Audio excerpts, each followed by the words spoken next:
이야기의 주된 대상은 과거의 일이지만 이 과거의 말을 받아야 할 사람들, 그리고 그 말을 실천해야 할 사람들은 다음 세대, 미래 세대입니다.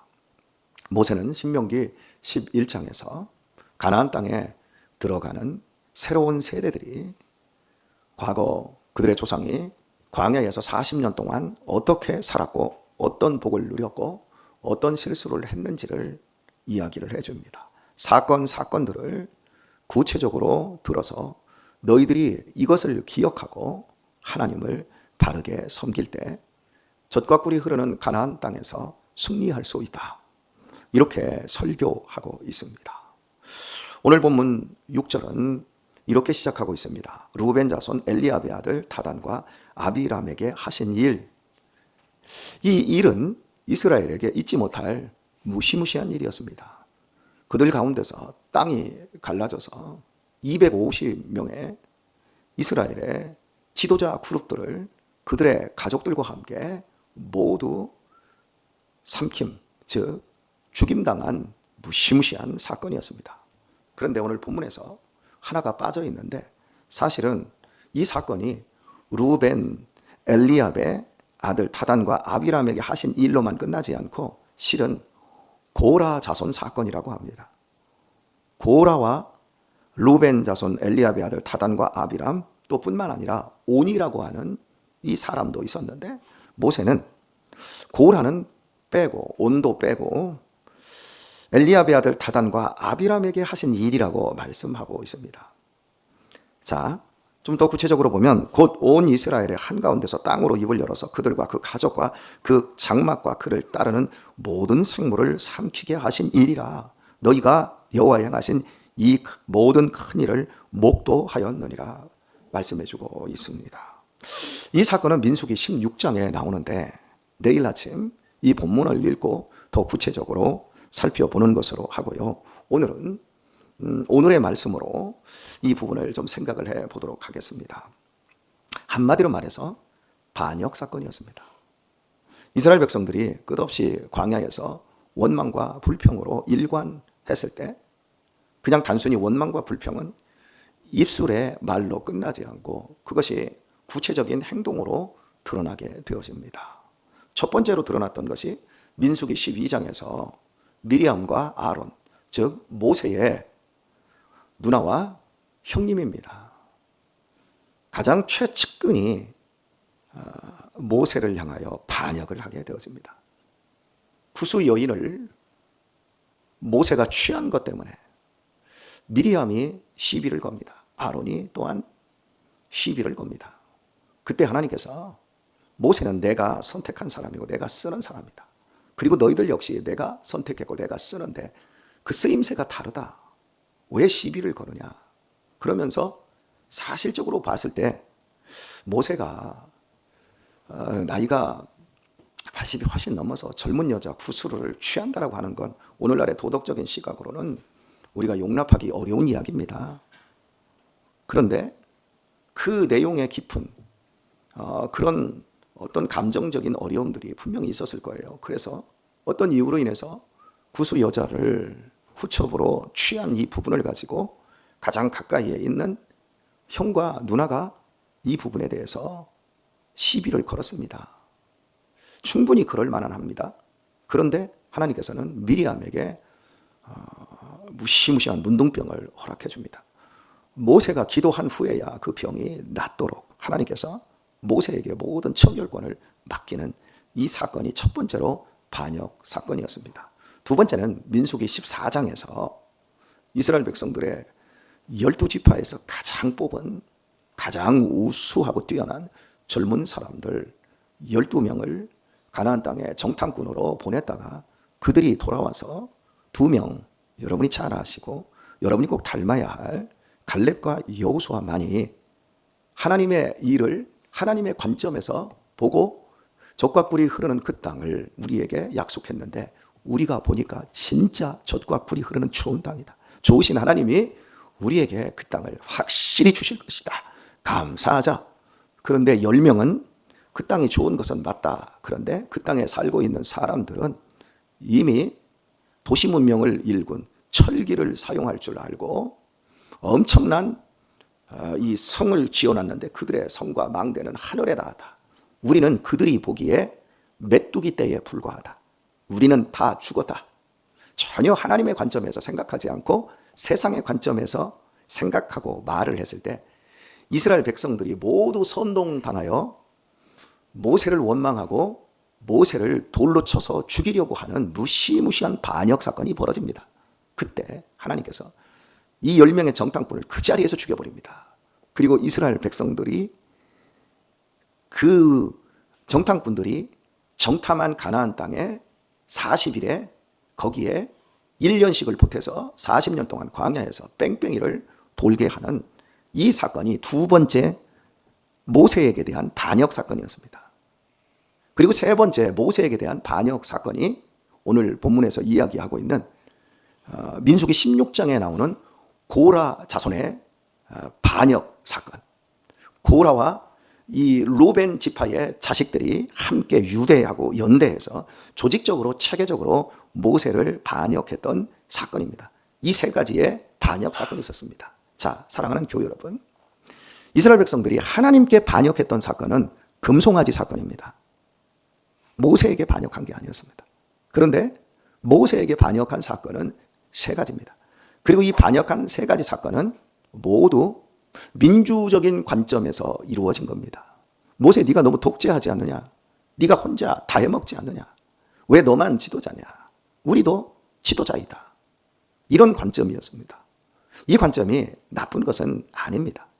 그런데 이 관점은 거의 세상적인 관점이라고 해야 될 것 같습니다. 왜냐하면 이 세상의 이 관점이라고 하는 이런 부분들은 분명히 세상에는 서열과 계급이 존재합니다. 그리고 이 계급의 달성, 이 계급에 올라가고 싶어하고 이 서열의 맨 꼭대기로 올라가고 싶어하는 그것이 인간의 본성이고, 사실 올라갈수록 거기에 따르는 이제 돈이라든지 또 누릴 수 있는 특권, 이런 것들이 확실히 달라지지 않습니까?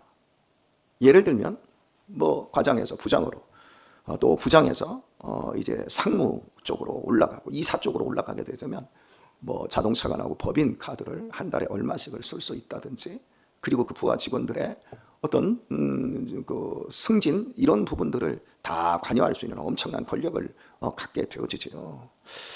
이런 것들이 굉장히 이제 사람들에게 익숙합니다.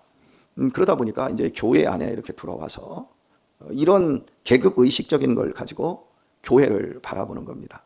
하나님께서 부르셔서 세운 자리가 있습니다. 여러분, 고라 자손, 이 사람들은 지파가 레위 지파입니다. 그리고 여러분이 잘 아시다시피 고라 자손들은 200만 이스라엘 백성들 가운데 레위 지파 중에 고라 자손이 있습니다. 이 고라 자손들은 하나님이 특별히 선택을 하셔서 성막에서 수중들도록 하셨습니다. 그리고 이 고라 자손들이 나중에 시편에 보게 되면 고라 자손의 노래가 나와요. 고라 자손은 하나님 앞에서 제사 드릴 때 성가대의 역할을 하는 사람들이 그 중심에 있었습니다. 성막을 뜯어서 또 그 성막을 어깨에 매는 사람들이 또 레위 지파의 안에 다 들어있고, 어쨌든 간 예배, 제사라고 하는 그 중심에 들어서 그걸 서포트하는 사람들, 그 영예로운 일을 하는 사람들이 고라 자손, 오늘 본문에 나오는 엘리압의 아들 다단과 아비람, 이런 이런 사람들과 함께 이제 섞여 있는 겁니다.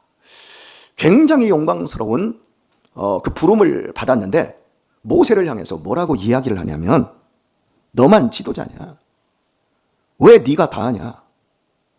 우리도 부름을 받았고, 그런데 너 해도 너무한다, 이러면서 반역을 한 겁니다. 그런데 여러분, 이 고라는요, 모세하고 사촌이에요. 족보를 봤을 때. 그리고 오늘 이제 그 고라의 자손들이 모세의 사촌 동생들입니다. 사촌들이 굉장히 가까운 사이잖아요. 근데 사촌과 사촌 동생들이 주도적으로 그 반역을 이끌어서 모세를 축출하려고 했습니다. 그때 모세는 아무런 말을 하지 않습니다. 너무 기가 막히니까 대신에 이야기를 합니다. 너희들이 지금 250명, 여러분 선동해서 사람을 250명이나 끌어온 거예요. 그 지도자들. 그리고 그 가족들이 다 몰살당하지만 이 지도자들이 반역을 했다. 그러면 가족들도 다 똑같이 다 반역을 하고 있는 거죠. 그러니까 모세는 그냥 단 한마디만 합니다. 내일 아침 이 자리로 다시 나오는데 향로 하나씩 들고, 너희들 대표자 한 사람씩 향로 하나씩 들고 거기에 불을 담고 향을 내일 아침에 피우자. 하나님께서 누구의 편을 들어보는지 그랬습니다. 그리고 모세는 곧바로 가서 아무런 말을 하지 않고 엎드려 있습니다. 하나님 앞에 엎드려서 웁니다. 모세의 장기가 반역 사건이 일어날 때마다 그냥 땅에 엎드려서 하나님 앞에서 우는 겁니다. 그리고 하나님의 응답이 올 때까지 기다립니다. 그런데 이 반역을 주도했던 이 사람들은 엎드리지 않습니다. 더 많은 사람들을 끌어옵니다. 맞아, 우리가 맞아, 민주적으로 가야 돼. 다 그럼 여러분, 하나님의 사람과 하나님이 기뻐하지 않는 사람과의 차이가 뭐냐면, 어떤 사건이 발생할 때 하나님의 사람은 사람들을 규합하거나 사람들에게 동조자를 구하지 않습니다. 그냥 엎드립니다. 그리고 기도합니다. 그리고 하나님, 나를 부르셨고 나를 쓰시는 이도 하나님이시니 하나님, 이 일에서도 하나님이 개입하시고 하나님이 영광 받으십시오. 이렇게 엎드립니다. 그런데 하나님이 싫어하는 사람들의 특징은 민주적으로 하나님이 없는 거죠. 사람들 찾아다니고 막 이럽니다. 손 벌리고. 모세는 그들에게 기도의 기회를 준 거예요. 내일 아침에 만나자, 향로 가지고. 아침 소재 드리는 시간에 만나자. 나도 기도하잖아. 그러니까 너희도 한번 기도 한번 해봐라. 난 너희들의 말을 무시하지 않겠다. 그러니 한번 기도 한번 해봐라. 기회를 준 거죠. 그런데 그들은 기도하지 않았습니다. 다음날 번뜩 향로를 가지고 옵니다. 여러분, 향로는 하나님께 예배드리는 도구입니다. 그러니까 그 다 고라 자손들은 다 하나씩 가지고 있는 거죠. 가져와서 딱 그 불을 딱 펴놓고 그 아침에 동이 터오는데 하나님이 누구 편을 드는지 보자. 민주적으로 우리가 얘기하고 있는 우리가 숫자가 많다. 모세, 너는 틀렸다.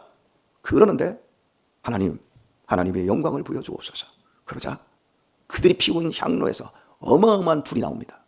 그리고 그들을 태우며 땅이 지진이 일어나 다 갈라지고 그들과 그들의 전 가족과 그들을 따르는 자들을 모두 땅으로 삼켜버리고 땅을 닫아버립니다.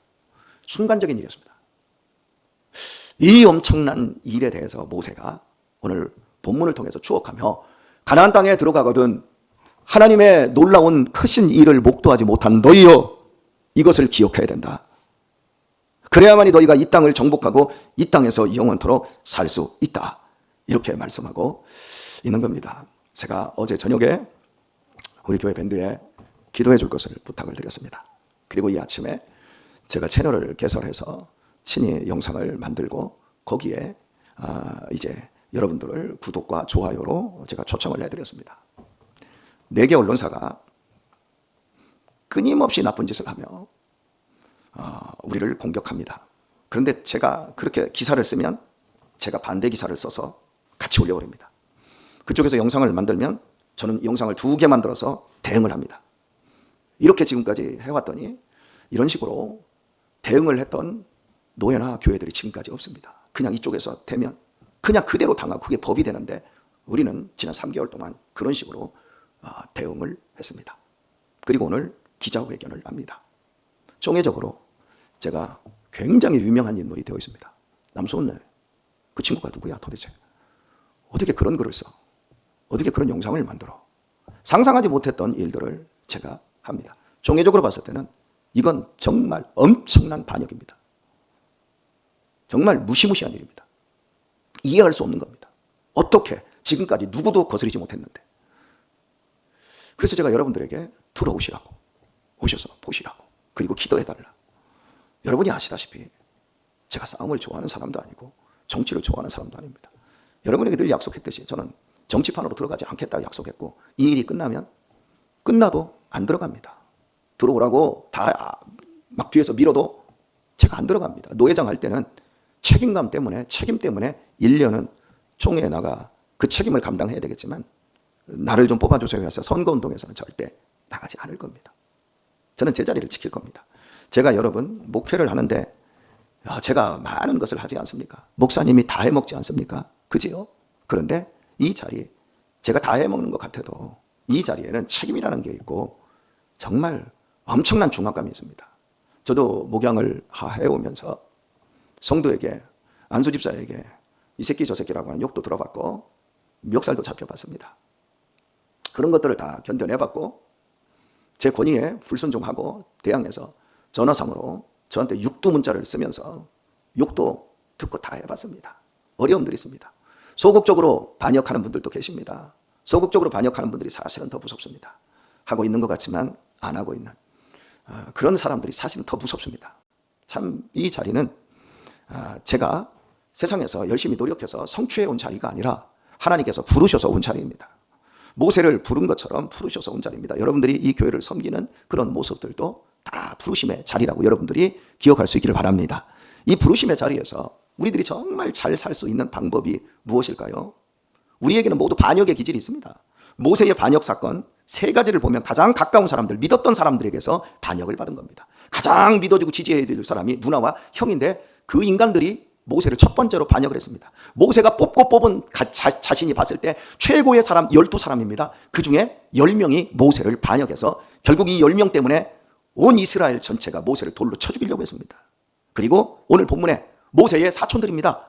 그리고 르우벤 지파는 이스라엘의 장자입니다. 비록 장자 권력은 유다에게 빼앗겼어도 장자라고 하는 그 명분은 그들에게 엄청난 거였습니다. 첫 번째라는 거. 여러분 여기 첫 번째 아들 있죠? 둘째, 셋째 있죠? 어린 시절 첫 번째 아들은 얼마나 대접을 받았습니까? 가만히 있어봐. 우리 최준 집사님 첫째 아들이죠? 네, 저는 막내입니다. 첫째 아들은 추석에 때때옷 사주고 저는 형 거 크다란 7살 차이 나는 그 옷 딱 해가지고 어머니가 줄여가지고 자르고 줄여가지고 하면 막 펑펑한 거. 나도 형 되고 싶어. 뭐 이런 게 제 안에 있었습니다. 고구마를 배고픈 시절에 삶아도 형한테 조금 더 주고 형이니까 더 먹어야 된다. 저는 적게 주고 늘 불만이 이 속에 있었는데 여러분 장자의 자리는 이런 자리입니다. 그런데 이런 사람들이 반역을 일으킵니다. 모세에게 최측근들이 반역을 일으킵니다. 저는 우리 교회 안에서도 보게 되면 참 너무 감사한 게 아직까지 최측근들이 반역을 안 했습니다. 계속 반역하지 마십시오. 이게 저와 여러분에게 좋은 일입니다. 아셨죠? 제가 여러분을 배신하지 않았잖아요. 24년 동안 제가 큰 교회로 갈 수 있는 영전의 기회가 있었지만 제가 배신하지 않고 여기 있지 않았습니까? 앞으로도 제가 그저 여기서 뼈를 묻겠습니다. 혹시 여러분 마음속에서는 늙으면 빨리빨리 없어져야 되는데 우리 목사님도 빨리 늙어가니까 다른 데로 가면 더 좋을 것 같아. 그래서 젊은 목사하고 교체하는 게 훨씬 낫지 않습니까? 여러분 그런 옹졸한 마음 갖지 마세요. 자, 어쨌든 간 배신은 항상 가장 가까운 관계에서 일어난다. 그때 우리가 납작 엎드려야 된다. 한 2년 전에 우리 노예 내에 장로님들과 목사님이 막 대척점에 서서 목사님을 내쫓으려고 하고 이 목사님은 이 장로님들을 어떻게 해서라도 쳐내려 하는 이럴 때 제가 그 목사님한테 권면했던 게 이겁니다. 정말 교회를 지키고 싶으냐? 당신 자리를 지키고 싶으냐? 그럼 강단에 올라가서 강단에 5강 하나 가지고 올라가서 강단에서 내려오지 마. 그냥 그 앞에서 거기서 짜장면을 시켜 먹고 김밥을 시켜 먹더라도 강단에서 기도만 해. 강단에서 죽으면 죽으리라 엎드려. 그리고 시간 되면 강단에서 일어나서 설교하고 강단에서 자라. 제가 그렇게 얘기했습니다. 그런데 이 친구가, 이 목사가, 젊은 목사가 말을 안 듣습니다. 나가서 이 사람 저 사람한테 장로님들 욕하러 다니고 하소연하러 다니고 자기 편 들어달라 그 짓 합니다. 그래서 제가 나중에 아무 말 안 했습니다. 그리고 결국 그 교회에서 쫓겨나더라고요. 여러분 싸울 줄을 몰라요. 제가 지금 이 남성 노예가 어려움 속에서 이걸 싸울 때 처음부터 언론에 대항해서 싸우지 않았습니다. 언론이 막 떠들고 우리를 욕을 하는데 모두가 부르부르 하면서 언론사 쫓아가자. 그리고 그 언론사, 그 기자, 교회, 그 발행인 그 사람들 다 목사인데 거기 다 쫓아가자. 딱 그럴 때 기도합시다 하고 우리 남수원 노예 전체 목사님들, 장로님들이 이 가까이에 있는 교회에서 다 모여서 새벽에 기도회를 했습니다. 그리고 한 달 동안 기도를 한 다음에 이제부터는 싸웁시다 하고 싸우기 시작한 겁니다. 사랑하는 교회 여러분, 어려움에 봉착하면 우리의 삶에 배신의 아픔들이 가장 큰 어려움이 될 겁니다. 그때 우리가 할 수 있는 첫 번째 액션은 사람을 귀합하고 사람들의 동조를 구하는 대로 가면 안 됩니다. 첫 번째는 하나님의 도움을 구하는 자리로 가야 됩니다. 하나님의 뜻을 묻는 자리로 가야 합니다. 그게 3번에 걸친 모세 사건에서 우리가 배워야 할 일입니다. 오늘의 말씀을 맺겠습니다. 한 25년 전쯤에 그 우리나라의 취업 인구가 700만 명이더라고요. 그런데 그 700만 명을 분석을 했더니 연봉이 8천만 원 이상 되는 연봉자가 7,000명이더라고요. 그러면 1,000명당 한 명이 이제 연봉이 8천만 원입니다. 지금으로 말하면 연봉 1억 2천 정도 되는 연봉이죠. 여러분 생각해 보세요. 7천만 명 중에 이 그 1000명에 1명꼴로 8천만 원의 연봉을 받는 거, 이 사람들은 특권이잖아요. 그런데 이 8천만 원의 연봉을 받는 사람들을 분석을 해보니까 특징이 하나가 있어요. 특징이 여러 가지가 있는데 첫 번째 특징이 박더라는 거예요. 감사를 잘하더라는 거예요. 그리고 또 한 가지 확연한 특징이 뭐냐면 가정이 안정되어 있더라는 거예요.